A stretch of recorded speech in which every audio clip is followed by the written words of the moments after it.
Good morning. My name is Leisha Tays. I'm the Director of Confirmation and Youth Ministries here. You're already seeing pictures up on the screen of our mission trip to Lake Traverse Reservation in Sisseton, South Dakota. We will not be offended if you keep looking up there and simply listening to us. Some of these guys might prefer that. So feel free to check out these pictures. We're going to tell you a little bit about our time there. We went this summer with YouthWorks. It's an organization that makes these trips phenomenal. What I love about it is I get them there and I bring them home, and in between, YouthWorks has it all set up for us. What I like about that is that us as a church family can just take time to get to know each other, right? Not worried about what's coming next, about planning things out. We did have church time where we spent time just as a small group, and it was just such a great time to reflect. But really, YouthWorks does a phenomenal job. So I'm going to let these guys introduce themselves, and it's kind of a rundown of our day from this side to that side. So you'll get a little glimpse of what our days look like. Okay. Hi, I'm Maria, and I'm going to be talking about the other church groups we're with. We were in the total with four other church groups from all different denominations. There was a church group from Mora, Brooklyn Park, Missouri, and Chicago.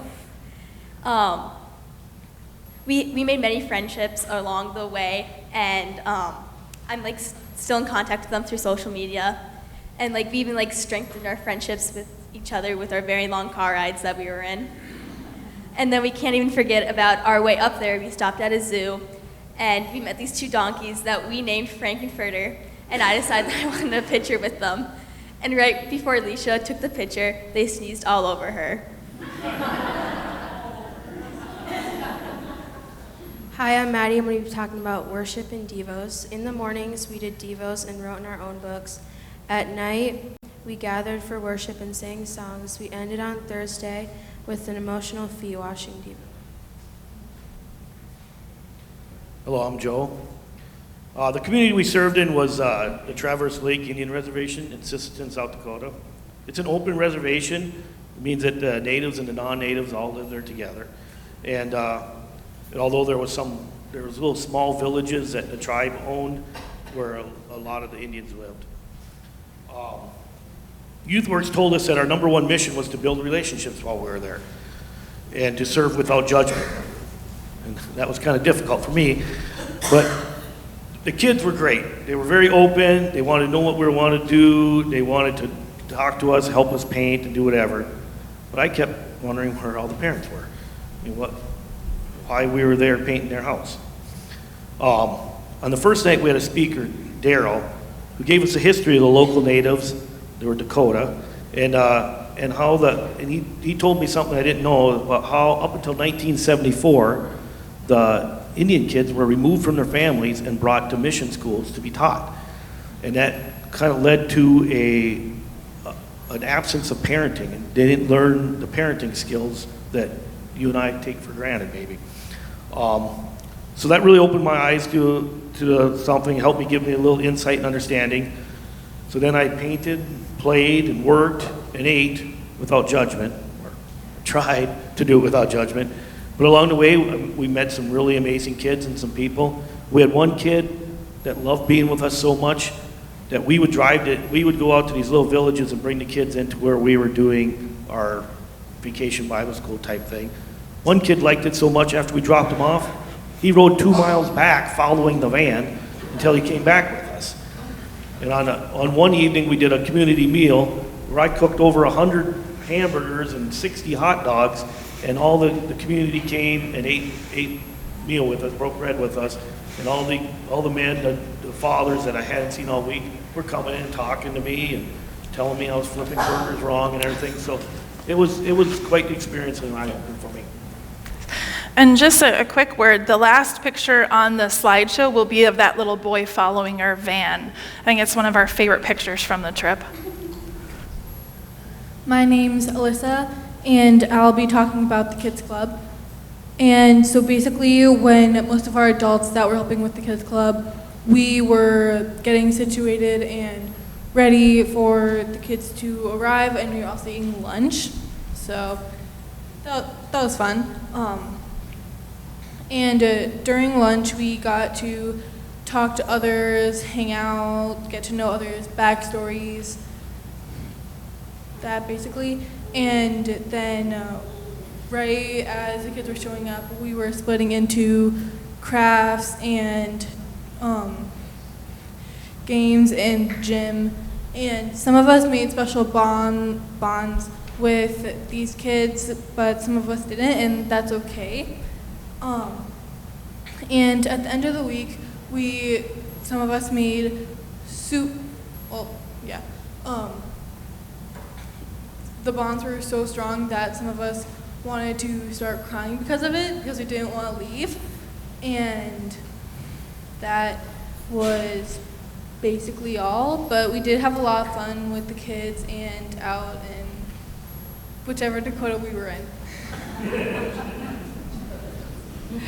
And I'm Sherry Stockinger, and we left the Sunday after 4th of July, so it was a little bit of a culture shock. We were just all celebrating the 4th of July, home of the free, land of the brave, and then we're there, and we're with two different populations, the Native Americans and then the, really it's the Caucasians, and they did not get along. And when we got back home, I had to actually look up some facts about the things that we had learned and experienced there. And so in Civil War times, the Native Americans would have been marched from this area to Sisseton, South Dakota, and put on the reservation by soldiers. And then in the next 40 years, the land agents found different reasons to take pieces of reservation land back, making it the open reservation that Joe talked about, or a checkerboard reservation. So in amongst the reservation, there are Caucasians or white people living there. And those two populations don't really communicate. They have separate schools, separate religions and beliefs. And then they kept talking about the 1970s, and one of the things I had to look up was what changed in the 1970s. And it was really the Carter administration. President Carter is the one who actually signed the laws that changed, that it was illegal for the Native Americans to practice their religion until the 1970s. They were not allowed to own a drum. They were not allowed to dance in public. And so that left us with just a few areas where the populations did interact. And one of those areas was the nursing homes. And so we went in, we did manicures and did jigsaw puzzles in the local nursing homes. And Sisseton's a rural area, and they even had companion goats at the nursing homes.